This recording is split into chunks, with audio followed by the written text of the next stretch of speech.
दोस्तों नमस्कार, मैं सुबोध कुमार। आप देख रहे हैं खबर नेशनल टाइम्स। स्वामी प्रसाद मौर्य को लेकर बड़ी खबर। स्वामी प्रसाद मौर्य ने G20 को बताया ढाक के 3 पात। कहा घोसी ने बंद कर दी ओपी राजभर की बोलते। क्या है पूरी खबर, आइए डालते हैं इस पर एक नजर। समाजवादी पार्टी के राष्ट्रीय महासचिव स्वामी प्रसाद मौर्य 10 सितंबर को महुआ पहुंचे, जहां उन्होंने मध्य प्रदेश चुनाव प्रचार में जाने से पहले कबरई कस्बे में पत्रकारों से वार्ता करते हुए G20 समिट को ढाक के 3 बात बताया और कहा कि ऐसे सम्मेलनों से देश का कोई फायदा नहीं होने वाला। यही नहीं, उन्होंने 1947 के बाद से सभी धार्मिक स्थलों में कोई भी बदलाव न किए जाने की बात कही और कहा बीजेपी सरकार में बेरोजगारी चरम पर है। वहीं घोसी विधानसभा को लेकर उन्होंने कहा कि ओम प्रकाश राजभर बड़बोले नेता के चलते घोसी की जनता ने बीजेपी को करारा जवाब देकर ओपी राजभर का मुंह बंद कर दिया है। सपा नेता ने कहा कि बीजेपी सरकारी संस्थानों को बेचकर उद्योगपतियों को फायदा पहुंचा रही है और वहीं देश लगातार पीछे जा रहा है। पीएम मोदी और सीएम योगी संविधान की कसम खाकर उसी संविधान की धज्जियां उड़ा रहे हैं।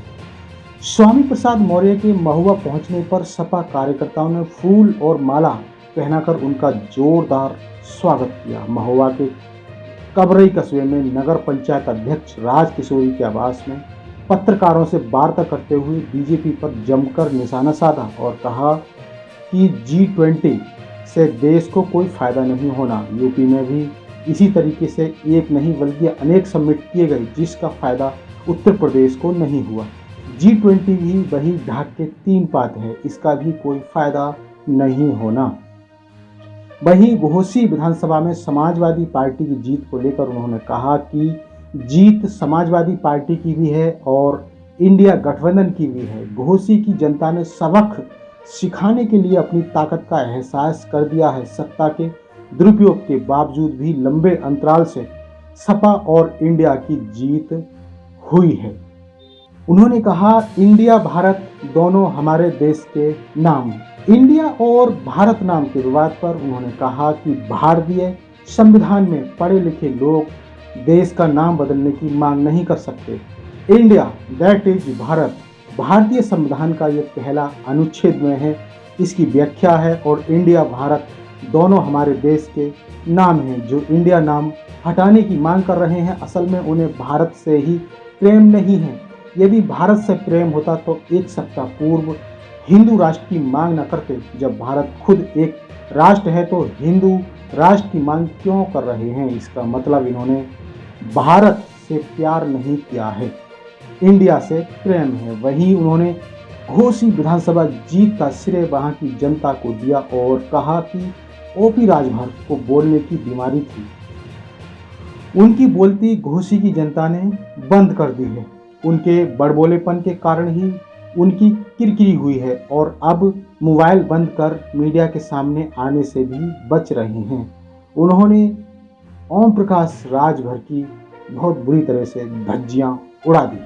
अन्य जानवरों का आतंक बढ़ा, ये उन्होंने मुद्दा उठाया। स्वामी प्रसाद मौर्य ने कहा कि देश में बढ़ रही बेरोजगारी, महंगाई से आम जनता की कमर टूट चुकी है। किसानों को लाभकारी मूल्य फसलों का नहीं मिल पा रहा और अन्य जानवरों का आतंक बड़ा मुद्दा है, जो किसानों की फसलों को बर्बाद करने के साथ साथ आम आदमी की जिंदगी से भी खिलवाड़ कर रहे हैं और इस पर सरकार कोई लगाम नहीं लगा पा रही। इन मुद्दों को लेकर लोकसभा चुनाव में जनता के बीच जाएंगे, ये मौर्य जी ने कहा।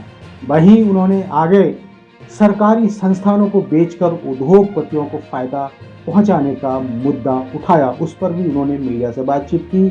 उन्होंने कहा कि यह पहली सरकार है कि जिसने देश को लाभ देने वाले सरकारी संस्थानों को बेचकर उद्योगपतियों को फायदा पहुंचाया है। देश के सभी बंदरगाह, रेलवे स्टेशन, एयरपोर्ट अपने चहेते उद्योगपतियों के हवाले कर दिए। यही नहीं, देश के सबसे बड़े प्रतिष्ठान LIC को भी उद्योगपतियों के हवाले कर दिया है। देश के पीएम को आम लोगों की चिंता नहीं बल्कि अडानी और अंबानी की चिंता ज़्यादा है। संविधान की कसम खाकर बैठे हुए पीएम मोदी और सीएम योगी संविधान की ही धज्जियां उड़ाकर अनुसूचित जाति ओबीसी जातियों के आरक्षण को शून्य करती जा रही है।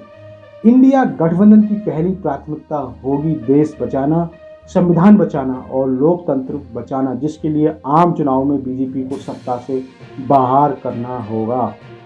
तो दोस्तों, स्वामी प्रसाद मौर्य भारतीय जनता पार्टी पर जमकर बरसे। उन्होंने G20 के लिए कहा कि इससे कोई फायदा होने वाला नहीं है, ये ढाक के 3 पात के बराबर है। तो ये थी बड़ी खबर। इसी तरह की खबरों से जुड़े रहने के लिए हमारे इस चैनल खबर नेशनल टाइम्स को जरूर सब्सक्राइब करें। सब्सक्राइब करने के साथ ही बेल आइकन जरूर दबाएं, जिससे कि आपके पास खबरों की नोटिफिकेशन आते रहें। तो मैं सुबोध कुमार फिर आऊँगा एक नई और बड़ी खबर को लेकर। तब तक के लिए धन्यवाद, नमस्कार।